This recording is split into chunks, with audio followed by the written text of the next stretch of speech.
All right, so my name is Ben. I do business development for a UI and UX design agency. And what I'm wondering is how you guys internally communicate with other agencies that are outside your own if you're working on a project together. That's a very good question. How do you put a team together with outside and inside? Like, what's our communication flow? Yeah. It's pretty crazy. So we're at Stoffer, we're all on Skype, and so we have these Skype chat rooms, and it's just nonstop. Like, the communication is instant. It's there.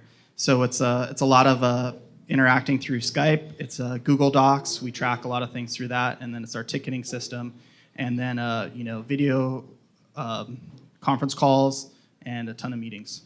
Yeah. Which scheduling we should cut becomes back important. on. We should cut back on. And those do you do meetings. those meetings through Skype or do you use Google Hangouts? We try to meet in person whenever possible. I know that I'm reading. It's called Physical World. It's a product. Yeah, you get a lot accomplished by meeting in person. I'm reading Rework, the 37 Signal guys book, and I'm on the section. Meetings are toxic, and I agree. You can waste a lot of time in a meeting, but as long as you try to have a strict agenda, you can accomplish a lot also by just sitting down in person and knocking things out. That's a really great point. The more I've experienced it, the more creative you are. My practice was very creative. The more strict I was on how hardcore agendas were and timekeeping.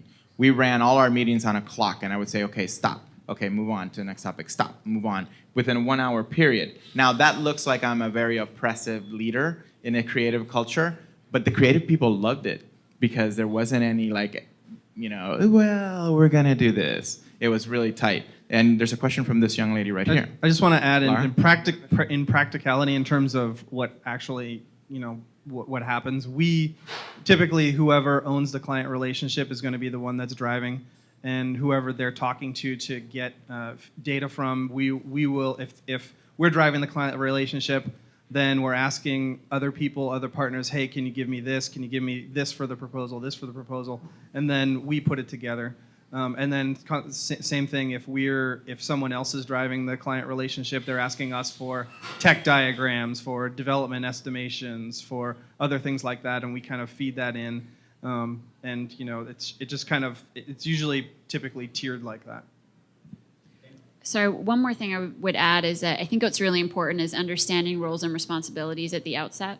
So it may be something that can be done, fairly informally if it's pretty clear, but really I think knowing that from the get-go is really important. It may need to be done more formally, even with some kind of a RACI chart, but you don't want to have those moments where you're looking at each other going, oh, I thought you were doing that. You're not doing that. We're doing that, or there's a moment where there was something that you thought was going to be produced that you need to do your job, and for instance, business requirements aren't getting handed over to you or something, and you depended on those, but you'd never sat down and talked about these are the things you're doing, these are the things I'm doing, and here are where the interdependencies are.